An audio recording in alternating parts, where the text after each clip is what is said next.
الحمد لله نحمده ونستعينه ونستغفره ونعوذ بالله من شرور أنفسنا ومن سيئات أعمالنا من يهده الله فلا مضل له ومن يضلل فلا هادي له وأشهد أن لا إله إلا الله وحده لا شريك له وأشهد أن محمدا عبده ورسوله صلى الله عليه وعلى آله وأصحابه ومن سار على سبيله إلى يوم الدين أما بعد. So today inshallah or tonight inshallah that will be continuing our we'll now normally cover concerning Mu'tasil Sahih Bukhari by Zabidi rahimahullah. But tonight inshallah will somewhat, as we had mentioned last week, that at times we'll mention certain things regarding some of the efforts of the ulama relating to the book Sahih Bukhari. So he had many works have been done by the ulama of past and also of present surrounding the book of Sahih Bukhari, based upon, as we had mentioned before and known to most, that Sahih Bukhari, that it has a certain place concerning the books of Islam. So Sahih Bukhari is considered to be the most authentic collection of hadith that we have relating to the Prophet ﷺ. So it will be giving much attention. And second, also the book, that is the book of Imam Muslim rahimahullah. So these two particular books referred to as Sahihain, Bukhari, the collection of Imam Bukhari Al Jamaykee, and also Imam Muslim rahimahullah in his Jami', that these books are considered to be the two most authentic books of Islam. But also so looking at these books, that ulama over the years, many years, have given these two particular books great attention. So regarding, as we had mentioned, today we'll mention certain things about the books of Sahih Bukhari, as I had mentioned last week, that you find many who try to attack the book of Sahih Bukhari and also Muslim. But in specific, as we're discussing the book Sahih Bukhari, that regarding different attacks against Sahih Bukhari, and also all the ulama throughout the years have responded to some of these attacks and criticism of Sahih Bukhari unjustly. So just to put that in context, concerning, as we mentioned, regarding this part of the study of hadith, ilm al-hadith, that we mentioned ilm al-hadith, that if we were to define or to categorize the different areas regarding a person who wants to be of those who are said to be a specialist in this particular field, then to understand that ilm al-hadith, it can be divided or categorized some put it into 5 categories. So ilm al-hadith as a science and what it involves, and a person wants to master this science, then there's like 5 areas that someone will put a lot of effort in those areas. Now, to understand the science fully. So of those things we had mentioned before regarding the 5 areas we mentioned concerning ilm al-hadith, concerning al-kutub musannifa fil hadith. So we said that mutun al-hadithiyya. So books that are said to be books that have been written regarding collecting of hadith upon the Prophet ﷺ. So those books where one of the ulama that have gone to collect a hadith relating to the Prophet ﷺ, and also at times they'll add some athar, meaning things going back to the Sahaba. But we said an example of this is Sahih Bukhari, Imam Muslim, Abu Dawood, and the likes. So their intent is to gather a hadith relating to the Prophet ﷺ, but each might have a different approach. So of each book of hadith that concern the author, the collector, that he collect a hadith relating to the Prophet ﷺ, but also he have a certain approach. So not every book have one approach. Each book have a different approach. As within what is allowed within regarding concerning in following a system already within the science of hadith. So as I mentioned, Bukhari in his collection is said to be of those book of Jawama. Based upon what he collects in his book, it is classed as the books of Jawama, which means that it covers 7 main areas of hadith. 7 main areas, and we have mentioned those things previously. With me? So Imam Bukhari also said that, of those things concerning, so knowing of the books, or said mutun al-hadithiyya, what are those books or books of hadith that are available, that are there, especially concerning those books that are in print. So in particular, those books that are in print, that relates in specific regarding a hadith. So it's knowing those books and also knowing the methodology of the author. So it's knowing the book Sahih Bukhari, but also second, what's the methodology of Imam Bukhari rahimahullah when he put this book together? What's his objective? What he's trying to achieve? And the same thing regarding each books of hadith. So everyone who writes a book, author a book, he have a certain type of mindset regarding the message that he's trying to communicate and what he wants to put in this book. So it's no one concern. So you might write a book, but you have a particular objective that you're trying to achieve. So you follow a particular method in trying to convey that message. So what's the style of that author? What's the method of that author? So knowing his method to judge his book by the method and the standard that he have established. I can critique his book by a method that I have established that is foreign from what he established. Clear? So in the books of hadith is first understanding concerning books that have been authored throughout the years in hadith, and also second, the method and the criteria of the author, the methodology of the author. So we have that as one of the things one have to understand regarding ilm al-hadith. And also said by extension, we put in this category, ulama put in this category regarding books that will be either mukhtasarat, as some for example of Sahih Bukhari, books that have summary of Sahih Bukhari, summary of Sahih Muslim, in those who have condensed Sahih Bukhari, those who have condensed Muslim, those who have condensed Abu Dawood. So no one concerned. So these are, and also explanations. So those books are all within that first category. Books that relates to books that have been collected regarding books of hadith, and also books that relates to those books by way of explanations, and also by way of those who have summarized those books and the likes. The second thing one of the after also in studying of ilm al-hadith, also after the next category, the person also have to master and have knowledge of this or access to this area is regarding the second area regarding concerning in studying of ilm al-hadith regarding studying the books of mustalah and the qawaid al-ilm al-hadith. So that is referred to as ilm al-usul al-hadith, ilm al-mustalah. Just so it is like an introduction in studying hadith. You need certain type of tools and understanding regarding one, the principles that are laid down within that science regarding how to approach a science. And second, and also of those things regarding concerning what are the terminology mustalahat of the ulama of that science.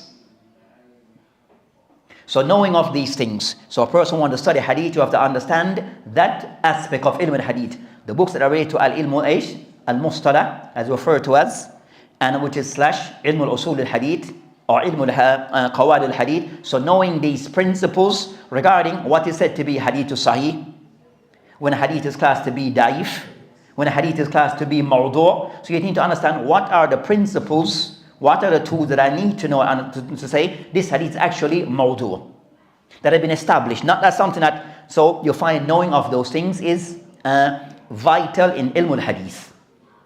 And studying, and also studying what are the books of the traditional books that have already been established, the traditional way of studying the science within the method established by the ulama of that science and by the people who specialize in that science.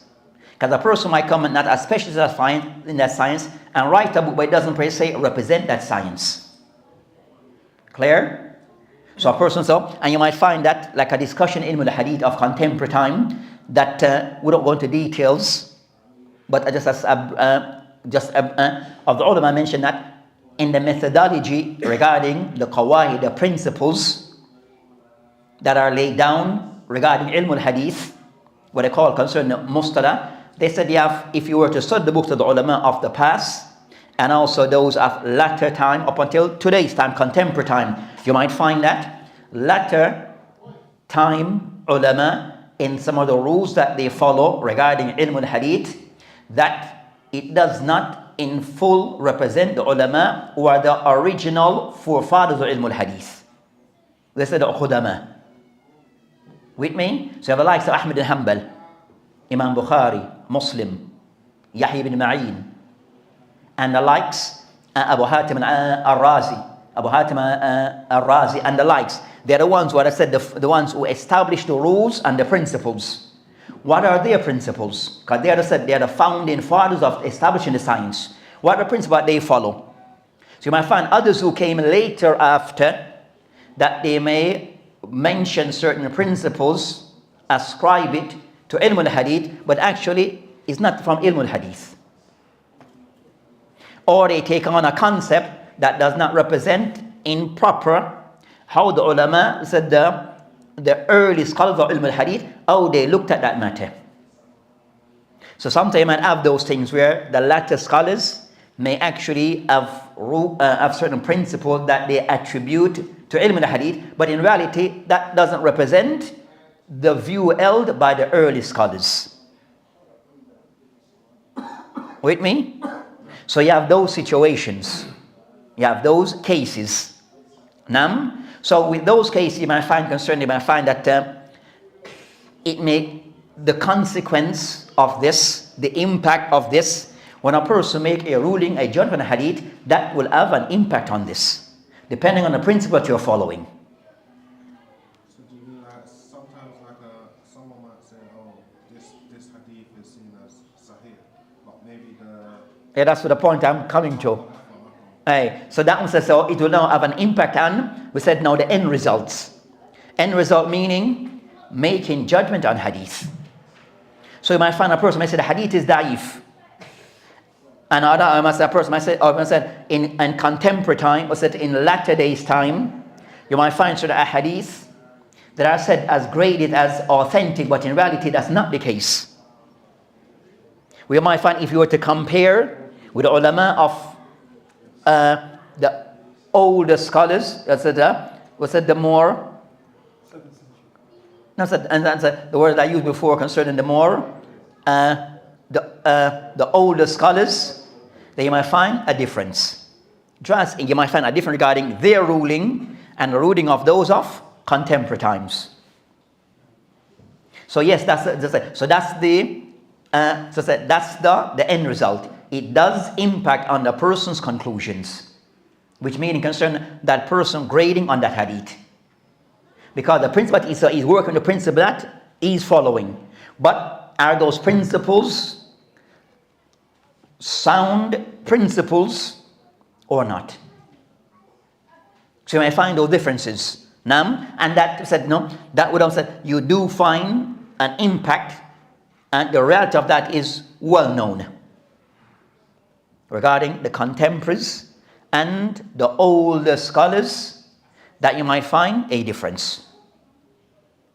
But is not to be, but also not, that does not justify a person attacking the latter day scholars and totally dismiss their work. Clarify, but doesn't mean to clarify, I mean you have to dismiss their efforts. With me? So you might find that so that's something to be mindful of. We said that's concerning Musa, the next discussion. Then of the thing that concerning studying ilm al-mustalah, of those things that some of the ulama of hadith have mentioned, that in studying ilm al-mustalah, of said the traditional books, Baykuniyya, Nukhbat al-Fikr, Muqaddimah ibn Salah, Nuqat, and the likes. Tadrib al-Rawi, and the likes. These are books that, the traditional books that are studied in hadith. But also added to this, and those books must be studied for you to understand and to grasp this science. But also, especially so you find that ulama also, they have attached or linked to studying ilm al-mustalah of those things, that books, especially in our time, you find that more need of it. That a person also not just study concerning what is hadith al-marfu' wal-musnad wal-hadith al-mawquf. Yes, those things are needed in studying ilm al-hadith. But also you'll find in contemporary time, what we are experiencing in our time because of the multiple attack on ilm al-hadith. We find also the person have to know concerning how to respond and be aware of the shubha of those people who attack ilm al-hadith, by way of those are the rejectors of hadith, either in full or in portion. And the worst scenarios regarding from those who are Muslim. With me? So you have of those who are said that they are Muslim, that also you find a group that they also, so you find that they attack hadith, or rejectors of hadith. So in understanding, so as a person studying hadith also, you have to be aware of those people who are those I don't use the word critiques, but those people who are the rejectors of hadith and how to respond to their shubahat. Because they have shubahat. They have these doubts. So you find in contemporary times, as we had mentioned before, that matter regarding that hadith is enough, put it into two categories. We have that. The first category is what? The isnad, the chain of narratives. Then the other aspect of ilm al-hadith is the matan. So you find because most of those people, they are not specialists in hadith, ears regarding isnad, that's foreign, that they don't know that language. But the ear that they try to attack is the matter regarding the matan, which is the text of the hadith, the wording of the hadith. Now, by way of, in most cases, there is that you find a group that you find that either concerned from the Mu'tazila, the Mustashrikeen, or the Orientalists, and also you find the one that they refer to as the Hadithiyun, or Hadathiyun, that are the ones from the Muslim, who somewhat they are from the same madrasa of the Mu'tazila and the Mustashrikeen, the Orientalists, that they are attacking regarding that. We measure things basis that you, the Muslim scholars, regarding ilm al-hadith, you put a lot of emphasis regarding isnad, but no emphasis on the matan, on the text of the hadith, the wording of the hadith, which is false. So you find a lot of books now have been written to disprove that claim and to rebut that false claim. That's not the case. The problem is that you don't understand the science and haven't properly studied science, so you're coming up with ideas that is not realistic, that is not real to the science, that have no place in the science. But you have those people that are there. So you have people that we need to change. So you find that in today's the Hadathiyun or Hadathiyin, that their thing is tajdeed, a new approach. We call it they have a modernistic approach to Islam, which is, of the thing they try to do, said, okay, regarding fiqh, halal and haram, how to water things down, how to do it. Come up with new rules regarding ilm al-usul al-fiqh. So let's change the rules and the principles regarding usul al-fiqh so we can water everything down.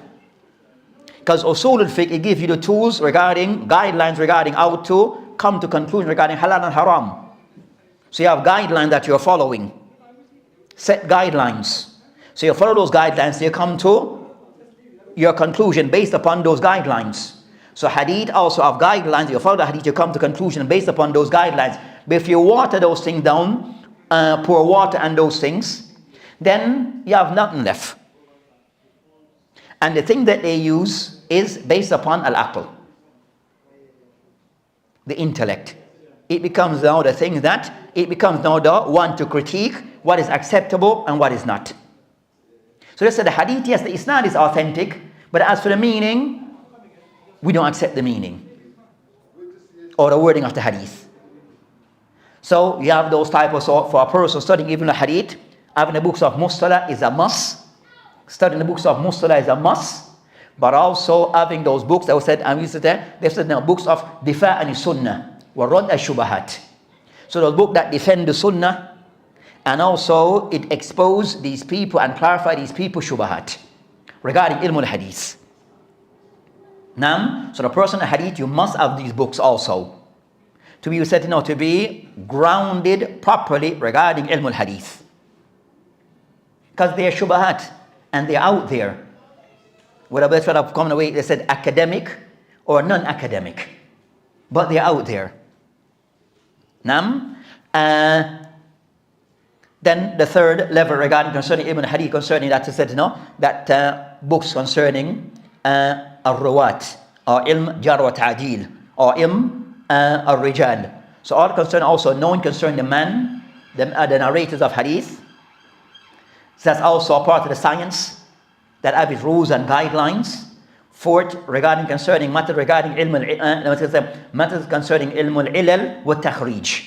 So the fourth and fifth matters relating to ilm al-hadith regarding al-ilal, which is one of the most difficult of the science of ilm al-hadith, but it's the cream of the crop of ilm al-hadith. Again, repeat, clear what I just said? So of the two, so we discuss concerning of ilm al-hadith, the cream of the crop of ilm al-hadith is one, ilm al-ilal and ilm al-takhrij. These are two of the, within the science of ilm al-hadith.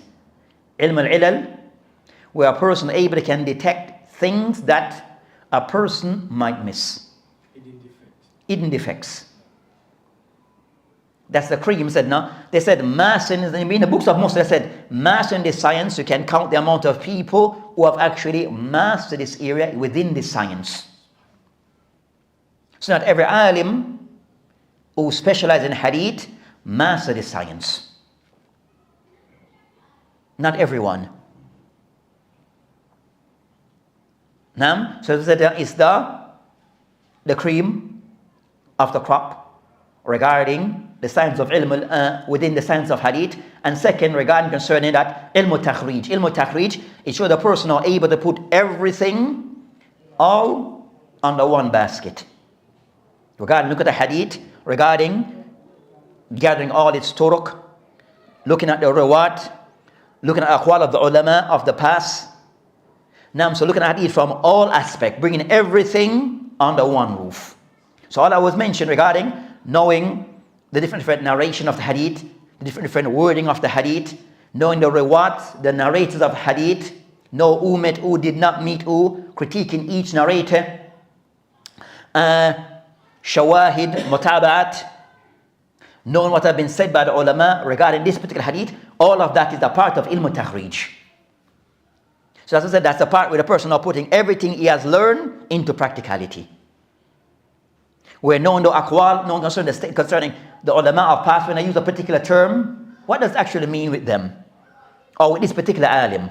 Because some words may be with some of the ulama, when they use it, he might use a particular way different from what another person might use it, and also become now the standard meaning.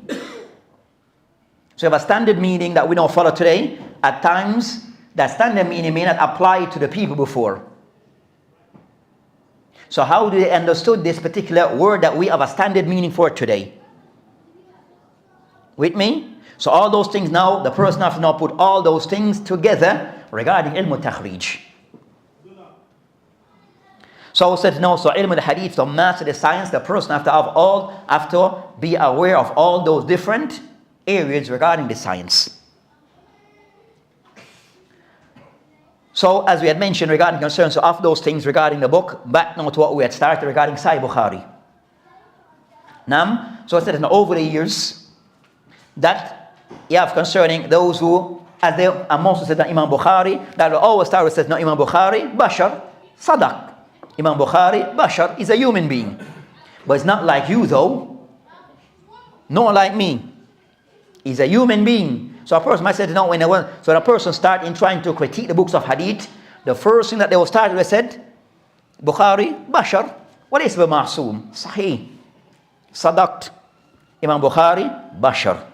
Imam Bukhari, laysa ma'soom. He's a human being and he's not infallible. Sah, we believe in this. So are you, isn't it? So are you and me. But are you like Bukhari? For certainly no. Without any doubt, I don't even think about it. Anyone in the dunya today, that anyone in the dunya says no, if you said compare him to Bukhari, there's nothing to consider to say you are not like Bukhari. There's nothing to consider ilm al-hadith. There's nothing to consider. You are not like Bukhari. And you will never be like Bukhari. I don't need to think about it and to weigh it out. So you say, so when you think, so most who try to critique or attack, most of the ones who try to attack Bukhari, they usually start with that line. He's Bashar, his book, he's a human being. So if he's a human being, then if he wrote a book, put a book together, then as a human being, they may be expressed Sahih. But are you Bukhari said, but are you in any way likened to Bukhari? And first of the ulama said that you are anything close to Bukhari. Who of the people of knowledge have testified that you are a person who can critique Sahih Bukhari? Who have mentioned that? So they start with that. So other thing concerning, yes. So I said now historically regarding some hadith in Sahih Bukhari, you have some discussion. And the owner of Al-Bid would not deny this. But if you ask the person who didn't critique Sahih Bukhari, what's the criticism that have been leveled against those hadiths? Give me some example of the hadith that have been criticized and why it is criticized. So if you don't know those things, then there's no point having a discussion with you. You with me? Because sometimes it's knowing the person that you're dealing with.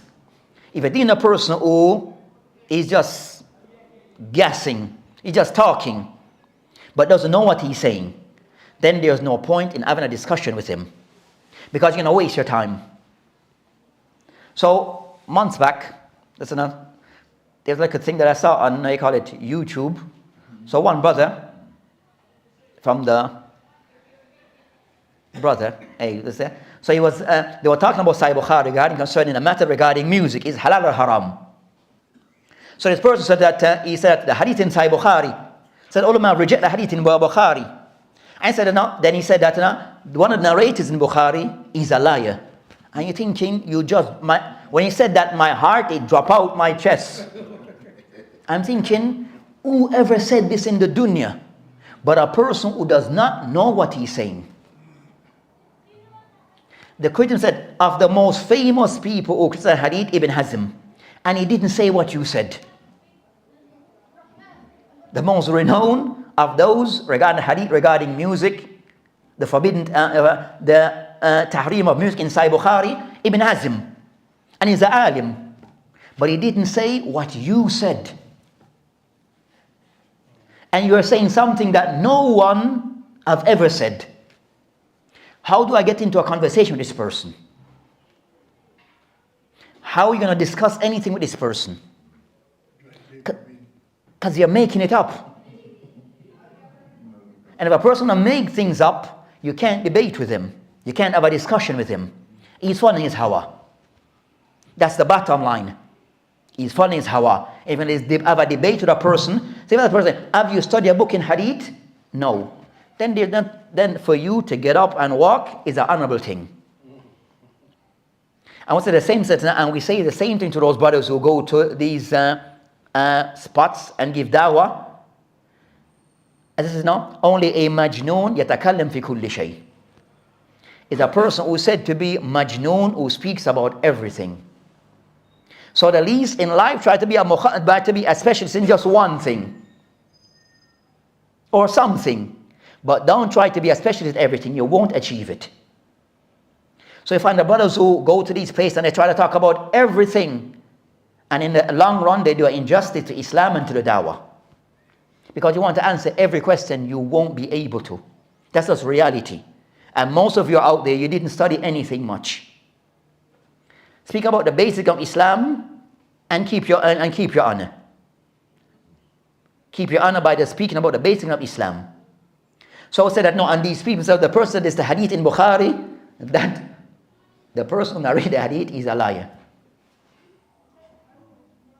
And you're thinking, whoever in the dunya said this? So I said, no, so you find the people who sometimes they want to critique Bukhari, and you have those ones. So I said, then you have, but you find the ulama through the centuries have always responded. The people who have some type of influence, you have some people who have no influence and no one, but things just go around in their own mind. So I said, now you find that, so to respond or to respond to some of those who have attacked Sahih Bukhari. We said, you have those who have used the word critique Sahih Bukhari in an ilmiya way. Daraqutni, Ghassani. Even again, if I said them, those people said who attack, we said the one who attack, we said the attackers. And we have the ones who are legitimate critiquers of Sahih Bukhari. Some of the hadith in Bukhari, the people of ilm. So you have legitimate discussion regarding a few hadith in Sahih Bukhari by people of ilm. So they come from a way based upon within the science of ilm al-hadith. So you can have a discussion with them. You can understand their point. Because it's based upon within the principle of ilm al-hadith. Bukhari set certain criteria. The book that he wrote, did every single hadith met those criteria? That's a discussion you can have. And you, the person said, now in this particular case, this particular Rawari, or this particular, didn't meet that criteria that he set. Because this, and he may mention the reason why. So those things is coming from, they use the word academic, a scholastic approach, based upon the principle of ilm al-hadith. So Ibn Hazm, it wasn't that I reject the hadith of me because I love music. It wasn't because of this. It wasn't because Ibn Hazm of a love for music why he said the hadith is daif. It wasn't this reason. Because you see that there's the hadith, it did not fulfill one of the criteria of a hadith to be authentic. Naam? So he said the hadith is munqata. Because the narrator Hisham ibn Ammar, they said Imam Bukhari didn't meet him. So you can have that discussion. With me? Yeah. But if the person is not because Ibn Hazm liked music and loved music and have a problem and he's being denied the right to listen to music, it wasn't that the reason. Because a lot of people who that's their problem. They love music and want to listen to music. You with me? So it's a different discussion. That's that has to do with the person's hawa. So you have Daraqutni, and I said if you ask those people, what's some of the ulama who have that discussion regarding looking at some of the hadith of Sahih Bukhari, they don't even know them. And those hadith that they are discussing. And the reason behind that discussion. You don't have no clue. So what's your premise for your criticism of this hadith in Sahih Bukhari? What's your reason? And it would not have said, and all have to do with just hawa. It doesn't conform concerning the hadith regarding women should be leader, that we have Margaret Thatcher was a leader and she was a good leader. You understand? So they're coming with these things. It's not based upon ilmiya thing, it's based upon your perception of how you see life. You're going to deny a woman the right to be leaders. So it's not based upon core principles within the Sharia. It's based upon ittiba al-hawa. So those cases difficult to deal with them. It's difficult because when you're attacking a person based upon personal hawa, it becomes difficult because everyone is different. So you have those ones. So I said of those ones who said I'm more offensive, said so go back to the ulama through the years. Ibn Hajar rahimahullah al-Asqalani, who said of those who explain Sahih Bukhari. So what he did as an introduction to the book of Sahih Bukhari, he mentioned some of the hadith that have been criticized by some of the ulama or on the discussion by way of the rawat and by way of those hadith that are attached to them. And he made a separate book that is attached to Fath al-Bari.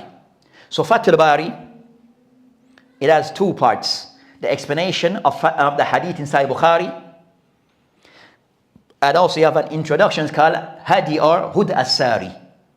So it will be this one. So Hud as-Sari, they said Muqaddimah. So you see it as a separate book from the explanation. So Fath al-Bari, you could put the Fath al-Bari explanation of Sahih Bukhari. Hadi or Hud as-Sari is the introduction to the book where he goes through the book regarding discussing about Bukhari, discussing about matters relating to the hadith that are discussed, the riwayat that are discussed. He go to a discussion to weigh up who say what and what's the response or the possible response. From said no, based upon the qawaid of ilm, based upon the principle of ilm al-hadith. So as I said, that work have been done. Most of those people who discuss this matter have never read this book. Or maybe know of this book. To come with something that have some type of, you come with something that says that seems ilmiya. Seems that you are impartial.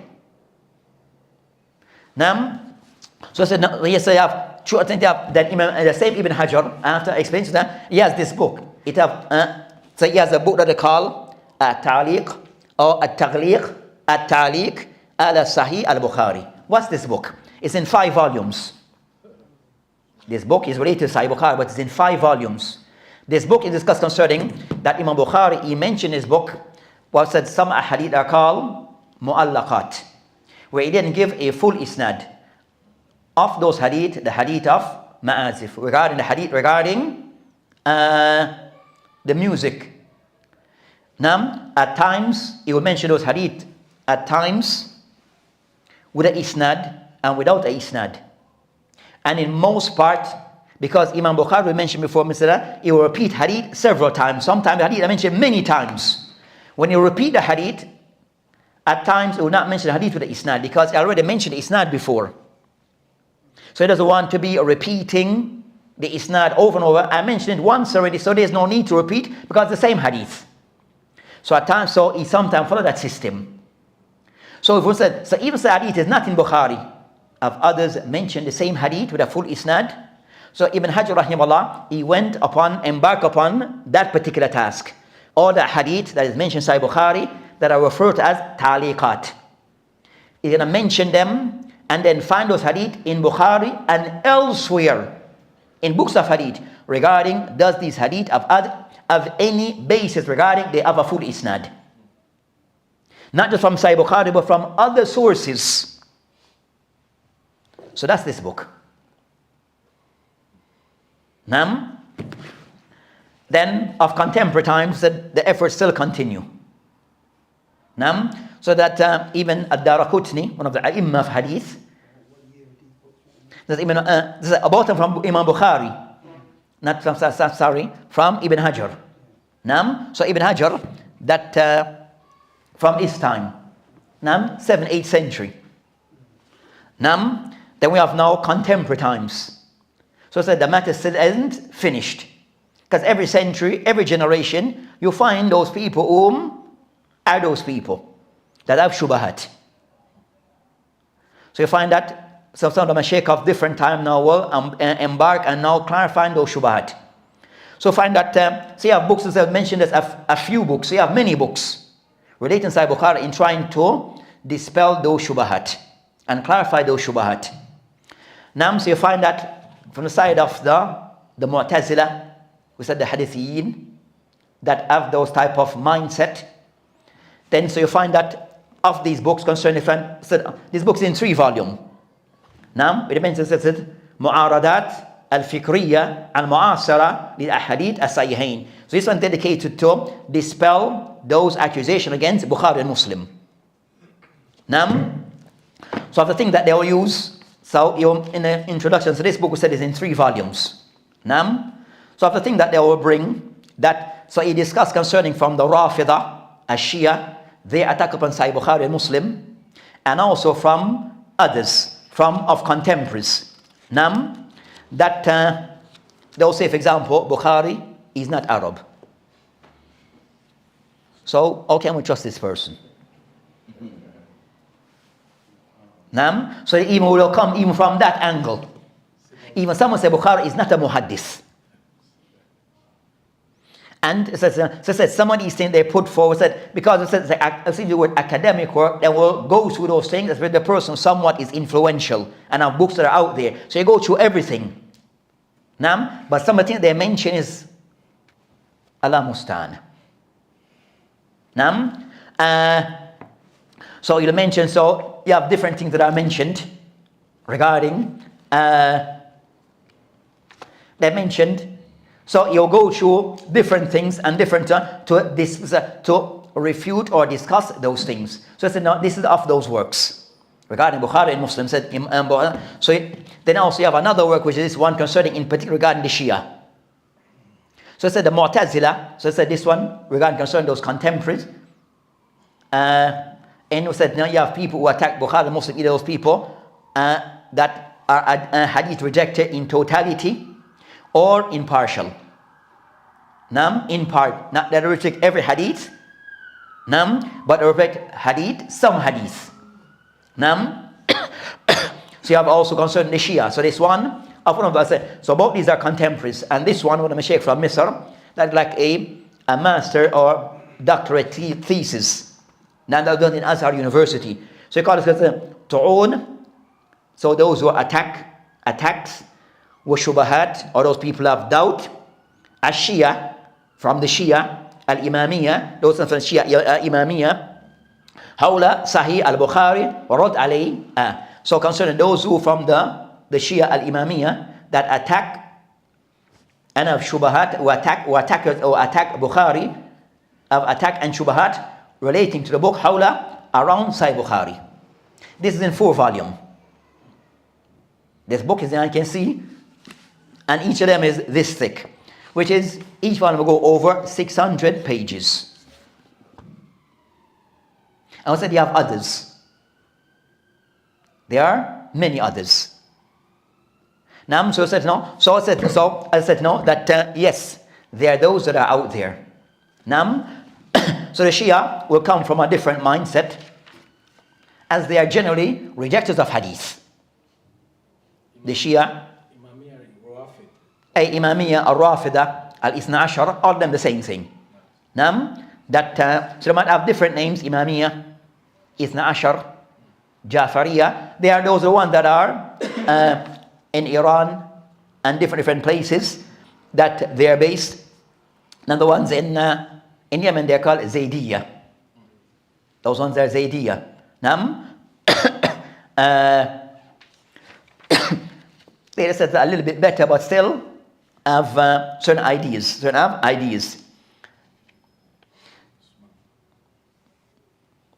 So they talk about in Bukhari, hadith of Ahlul Bayt. So for them, the concern as Shia, Ahlul Bayt for them is a foundation of their religion. So they consider al-Rawat Ahlul Bayt in Sahih Bukhari. Why they're not present in Sahih Bukhari? Because you have people that is Ahlul Bayt that no one knows about. So they they'll bring these type of things regarding concerning.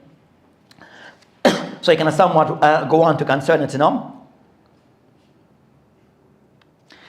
specific hadith that they'll make attack, and particular narrators that they'll attack. So you'll find it goes concerning it, hadith al-Aisha, Fatima. You understand? So they find a difference, hadith relating to Uthman. So they have different things that they all somewhat attack, because based upon their mindset.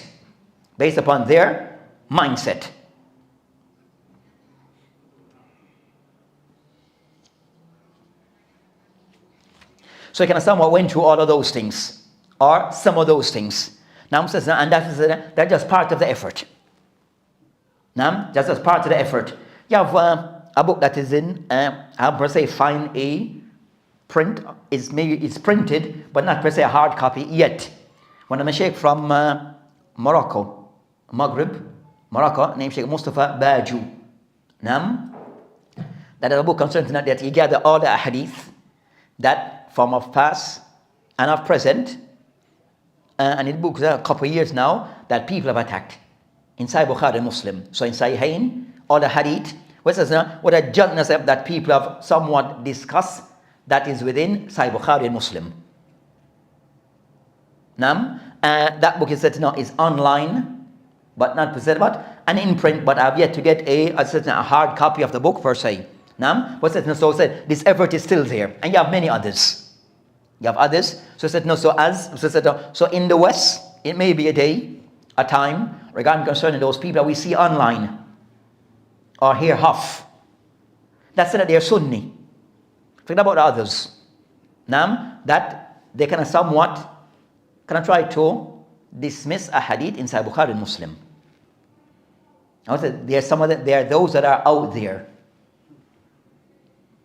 So for one, which is said, to collect those hadiths that they focus on in attacking, and then somewhat to give the appropriate response. But a person who's academic, one who's academic, and that might even take effort, not just one person. May require a group who have some knowledge of ilm al-hadith, because the matter which is ilm al-hadith, and to collect those sources those and respond to them based upon all the sources that are already present by the ulama. Now, but it's something to be looked into. But I said overall, well, we can somewhat bring this, and we can somewhat mention these things before, that we find that in people who attack the books of hadith, you have those who attack of ilm hadith, that says no, most of those, whatever shubahat that they come with, it can be answered. All the shubahat that they bring can be answered. It concerns the people of hadith is just where the ulama have responded to these things. There's books that are there, is just knowing, so the person should not feel disheartened in any way. It's just that maybe we also do not know the proper response. But it is there. But there's something there. So not to be disheartened by the ones who try to attack the sunnah. Others have done so, and many have responded. It just maybe we are not aware of the response. So sometimes we feel that they may be coming with that their point may be valid, but in most part, and sometimes they themselves, their points is not even valid because it has no basis to respond to. So this I've said that at times we bring these books to show concern the juhud, the efforts of the ulama, and I think I've said that was the effort regarding we show concern the juhud of the ulama regarding the different science of the ulama have served Islam properly, or have given proper effort in serving Islam regarding all the sciences.